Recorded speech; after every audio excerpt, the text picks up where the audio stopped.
A'udhu billahi minash shaitanir rajim. Bismillahir rahmanir rahim. Assalamu alaikum wa rahmatullahi wa barakatuhu. My name is Mariam Lemo and welcome to the last of the 3 episodes I promised to share with you on shining your light brightly. Now, in the previous episode, I asked some key questions that would help us look within. Remember the questions? They were: how significant are you to others? Is your presence felt? And will your absence be noticed? I also asked, who will cry when you die? And what will you be remembered for long after you are gone? I also said that as good as going to the mosque, fasting, going for umrah, attending Islamic functions are, they are so far from sufficient if nothing good comes out of us from it.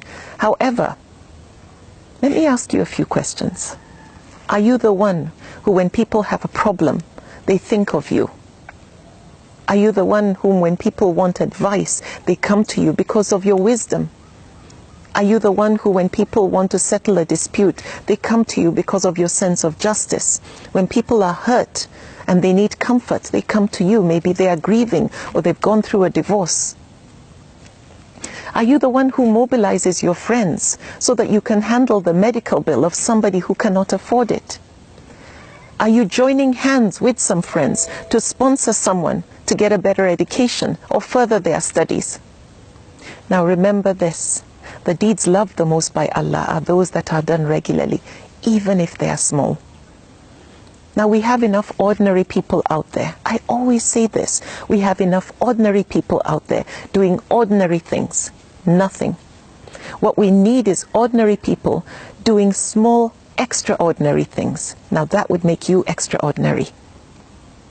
Are you the best neighbor in your neighborhood? Do you go and visit your sick neighbors regardless of their religion or where they come from, like the Prophet ﷺ did? Do you encourage peaceful coexistence amongst people, amongst your neighbors and other colleagues and so on? Are you gifted with a voice and you use it to bring people closer to Allah through your recitations or songs or poetry? Or do you share your knowledge and wisdom through lectures with people with humility? Or do you organize events where people can come and learn and grow? Or do you volunteer to help at events, functions, Islamic functions and so on, or at your local mosque or community center? Now, I was inspired when I traveled recently to give a lecture by a dynamic lady who had established what's called a street kitchen, where she feeds so many people without charging them a dime. And those people are both Muslims and non-Muslims. What I discovered from what she shared with me is that she had gone through a terrible divorce and was going through depression, and then she decided to do this. And the distraction has brought her so much fulfillment. To get away from the hurt, she turned her hurt into healing. And most importantly, she's being significant. There's no reward for being useful to others other than peace of mind and contentment. And the deeds loved the most by Allah are those done regularly, however small. Everything I've mentioned are small, small deeds. And don't forget, we have enough ordinary people out there doing absolutely nothing. We need ordinary people doing small, significant things. Do you volunteer to counsel teenagers or be a mentor to them? Do you donate your time to give someone who doesn't seem to be too strong academically extra lessons? Do you give your time at an orphanage to read to them or just make them feel like part of a family, feel loved? Or are you somebody who goes and shares stories of everyday heroes through social media or through the media so that we celebrate people for what they do? Are you the one who puts a smile on people's face by telling them, well done? That is being significant.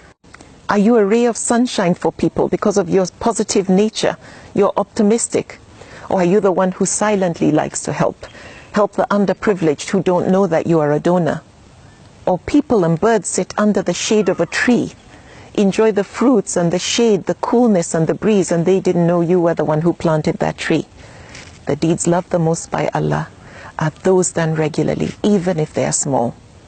In other communities, when people mobilize their local community maybe to clean up litter, or speak up against some form of injustice or abuse, or assist people in times of crisis, or save an animal like a dog from thirst, or a cat that's stuck in a tree, they become heroes. They're on the news. People celebrate them. We also need to celebrate our heroes, people who are doing small, extraordinary things. Do your part in making sure that next time you want to forward a clip or a video, that it's videos that are inspirational, videos that highlight positives in our people, and in general. Make sure you don't forward those stupid videos that unfortunately eat away at the fiber of our character. Now, all these things I've mentioned are those deeds that are loved the most by Allah, even though they are small. All these acts are being the most useful. This is Islam in motion. Islam is not as heavy as people make it seem. Now, being a Muslim is a combination of being good and doing good, and forbidding wrong and making sure we enjoin others to do the right thing. Now, acquiring useful knowledge is not our problem. Acquiring knowledge to make us useful and significant, we have access to all of it, and that is not our problem. That is not the challenge we face. It is making sure that we put that knowledge to good use. It is walking the talk, making sure that the input produces the right output. Many have titles before and after their name, and they add degree upon degree to the certificates they already have. However, all that is insignificant if they are not put to good use, if they do not make people benefit from the knowledge and wisdom you have. Let the fertilizer, let the sunlight and the nutrients that go into you produce good fruit.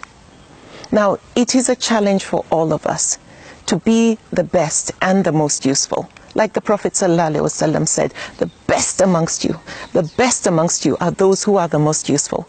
May Allah give us the strength to be amongst the best and the most useful. Now, all those people we admire, all those heroes we've talked about, they have something in common with us. We have the same 24 hours as they do. What separates ordinary from extraordinary is what they do with those 24 hours. How useful are you? What we need is individuals like you and me doing small good deeds, significant deeds that are loved the most by Allah. If you only live to be 30, 40 or 50, at least be significant. Focus on touching lives and being the most useful. Be better than 1 in a million, because there are millions that are doing absolutely nothing.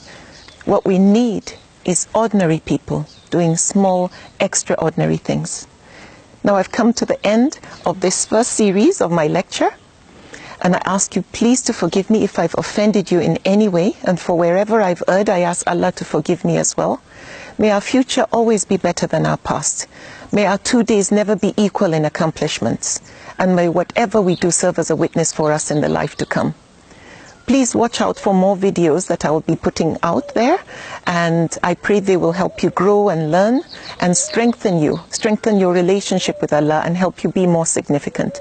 If you enjoyed this and any other episode, please pass it forward. Assalamu alaikum.